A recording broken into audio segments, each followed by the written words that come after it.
What's going on, everybody? This is my very first UGA show. I've been saying I was going to do this for a while, getting the chance to finally see me do a UGA show.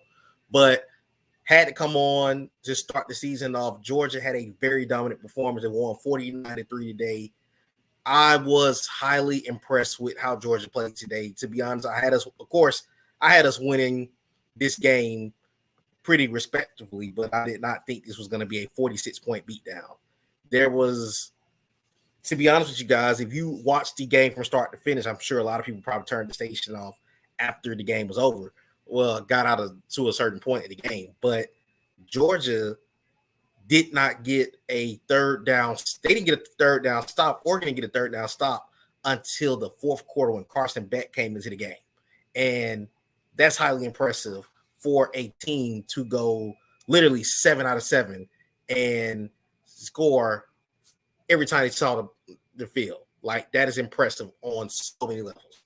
And to be honest, I'm sure a lot of people had questions because, as we all have heard all off season, Georgia's lost 15 guys to the NFL, 7 on your defense. So it was impressive to see Georgia respond like that today. And really, it was more impressive for me because if you know me, you know I've been very hard on Stetson Bennett for his entire time as a Georgia Bulldog. Even with him winning the national title, I've been pretty tough on this guy.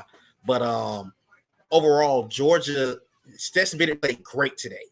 And I have to give him his props. This was his best game I've had seen him play throughout his entire Georgia Bulldog career. So it's a highly impressive showing by him. Let's go to the stats and pull those stats up from this ball game and go full screen real quick.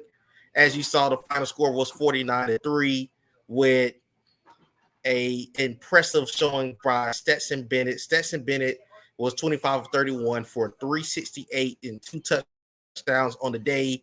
Carson Beck, the backup, came in. He had a touchdown pass for 5 or 6 for 71 yards. As you see, it was a total of 439 yards in the air, 3 touchdowns by Georgia. Bo Nix, if you all probably remember him from Auburn, had a very dismal day, 21 of 37 for 173 yards, no touchdowns and 2 picks.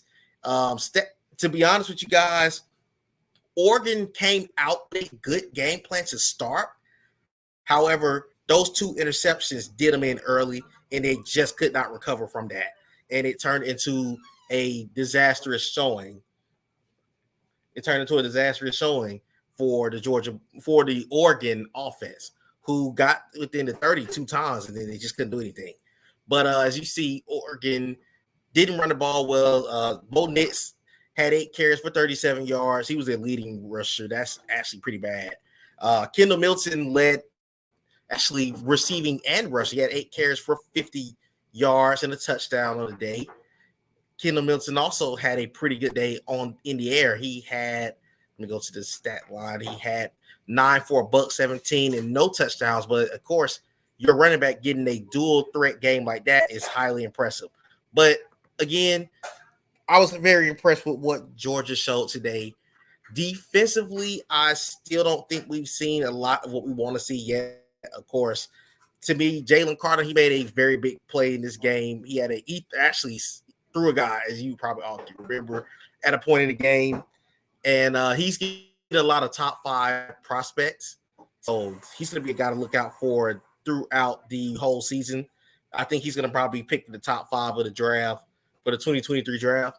But Jalen Carter, he showed some flashes. Nolan Smith got at the Bo Nix in the game. And we're going to be finding out a lot more about certain guys defensively. Another guy who was very impressive was Malachi Starks. He had that ridiculous interception on the first drive of the game for Oregon, which ended up leading to another touchdown by the Bulldogs. Let's go to the defensive stats. Justin Flo was the second leading tackler. As you saw, Malachi Starks, the rookie, had led the team in tackles. Chris Smith also had a great day. If you probably remember Chris Smith, he didn't leave with Lewis Cine. He came back for his senior year. But overall, Georgia just had a dominant day. It was just a very impressive day by the Georgia Bulldogs. As you can see, not a lot of crazy stats. As you see, Malachi Starks and Chris Smith both had interceptions in the game. There was only one kick return by Georgia. There was no field goal attempts by Leslie, which was impressive. Only one punt on the day, as you see, Oregon had a field goal, and they also had 4 punts throughout the day. Georgia's defense was absolutely dominant throughout the whole ball game. It was never really close, and it's a highly impressive effort, especially from Stetson Bennett, who, again, I've given him a lot of heat because I feel like at times, could he win us the game on his arm? He showed that today, and I hope it carries into another step for him this season.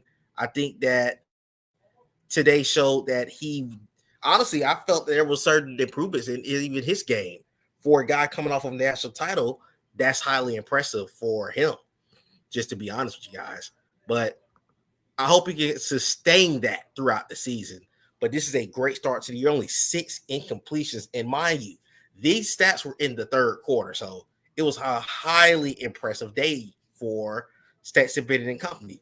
So that's going to be something to watch out for going forward this season. Let's go to the team stats just to give you guys a look at what they did. First downs was kind of even. Georgia was 9 of 10 on third downs. I mentioned on the start of the show. Georgia only had one time that they did not convert, and that was during the time that the second string came in. Had a total of 571 yards, 439 in the air, 30 for 37, 132 yards rushing. Oregon actually was a little bit, had a couple more rushing yards than we did, but it really didn't matter. Georgia had 7 penalties to Oregon's 5, and the time possession was about even to an extent. But the thing is, Georgia scored every time they touched the ball, so it was really out of reach at a certain point in that game anyway. So, again, very impressive day by the Georgia Bulldogs. That is the type of statement you want to make as a defending national champ, because we're going to be honest with this thing. We're going to come back on the screen now. A lot of people looked at this Georgia team like Nakobe Dean's gone. Jordan Davis is gone. Quay Walker. We had 7 guys go pro. So a lot of concern happened with this team as far as how far could we go with all that talent going to the NFL? How much of a turnover would this team have? But one thing that Kirby has shown time and time again, of course, everyone talks about we get top recruits. Yes, we do. We have top recruits that come in every single year, but it's a different ball game when you're coming back as the defending national champions in comparison to other seasons. So it was an impressive day by the Bulldogs, especially on defense. Now, I do still think that defensively we could be a little bit better especially up front. Jalen Carter and Knowles was going to be solid, but it's not as dominant yet as it should be. However, I feel that we'll see that develop over the next couple of weeks, because Georgia do have a game coming up against, I believe, Samford next week. Then they got a first test of the year against South Carolina in South Carolina. That's going to be an ESPN game at noon in 2 weeks. That'll be a game that we'll be looking towards seeing our first SEC challenge on the road. Not to say that South Carolina is going to be great this year, but again, they just picked up Spencer Rattler, who all you remember was the backup for the Oklahoma Sooners. So that's going to be an intriguing test. He's a pretty good quarterback. So that's going to be something to watch for this year for Georgia. I think we see that our secondary is going to be a little bit better this year. We now have Malachi Starks, the highly scouted corner. That's a freshman. He's going to be paired up now with Keely Ringo. So that's going to be a solid addition for the secondary. Again, we brought back Chris Smith. He's playing safety again. So you got that veteran presence in the back. But again, the next couple of weeks, I'm going to be looking into what happens with the defensive tackle situation, the linebackers. I was impressed with the linebackers to an extent, but I don't feel that we saw a lot from those guys, not just yet. But I will be looking forward to seeing what these guys can bring to the table as the season goes along. But off to a good start. That's a big statement win for a team that was going up against a Oregon squad that they were 16-point favorites against Oregon but they highly exceeded that. And, there were a lot of people that probably thought Oregon had a better chance of winning that ball game than we actually saw in that game. It was actually highly impressive by UGA. But again, that was a very impressive thing I'm going to be looking forward to long term. Another thing that I got to give credit to, Todd, the offensive coordinator, did a great job. I felt he called a great game from start to finish, getting Ladd McConkey involved, getting Darnell Washington involved, of course, Brock Bowers getting involved. But the thing that's going to be different about this team in comparison to last season's team, and I'm going to be looking to see how does this play out long term, is Georgia's not relying so much just yet on the rushing attack. You now have options in the receiving core. You got AD Mitchell back. You got Kieran Jackson, who's a pretty good veteran receiver for UGA throughout this time that he's been there. Ladd McConkey is starting to really emerge as a key component in that receiving core. Of course, the tight ends, it wasn't a big showing today by the tight ends. Brock Bowers, of course, is an absolute stud. Darnell Washington is back this year, and then I'm looking forward to see what Ari Gilbert brings to the table. He's been dealing with a lot of mental things, so this will be his first year really getting the chance to make an impact on the Georgia offense. But the offensive line still stout. Xavier Truss is back. McClendon's back. So Georgia has a stout offensive line once again. So it's going to be something that's going to carry them through the season, especially in some of the games down the road. But again, this is a great start to the year. I felt that this was one of the two games that Georgia had to pay attention to in regards to their long-term season. Not saying that you go overlook the rest of the opponents, because no, the defense is not as dominant as last season just yet. However, you do take away some confidence putting a statement win like that against the Oregon Ducks at home. Honestly, let's just be real. You played in Mercedes-Benz, so basically you played in your backyard. But again, very impressive game by UGA. UGA made a huge statement across the nation that the defending national champs are still stout. And again, I personally still have this Georgia team making a playoff run. I don't know.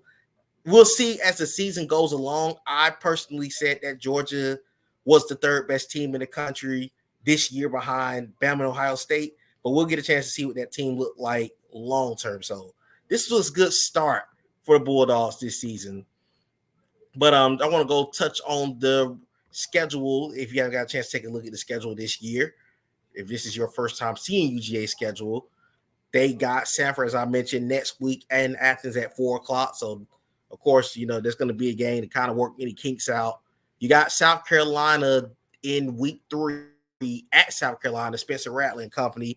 That's going to be an intriguing matchup at an early 12 o'clock game that's the first SEC game, too, matter of fact. So that's going to be a chance to make a statement. You got Kent State at home. After that, you go to Missouri on the road at Mizzou. Of course, the time has not been announced. We'll touch on it as it gets closer down the road. Only the games up to the Kent State game has been announced. Auburn plays in Athens this year. You got Auburn, you got Vandy, you got that bye week. Of course, you got Florida. Then you got a big game. I'm sure this Tennessee game in November will probably be a night game because they have high expectations for Tennessee this season. So that's going to be an intriguing matchup.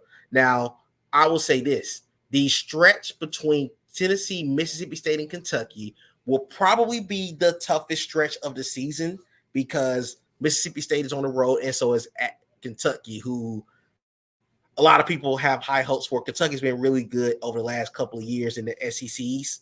So that could be a true test for the Georgia Bulldogs down the road, but Georgia's schedule is favorable. I don't want to count too many wins ahead of time, but again, their schedule sets them up well. If they handle business, they should have a 11-win season at worst. Maybe even go undefeated. I don't want to put that title on them just yet because it's harder to do it every single year. You're going to have somebody that's going to be ready to play you.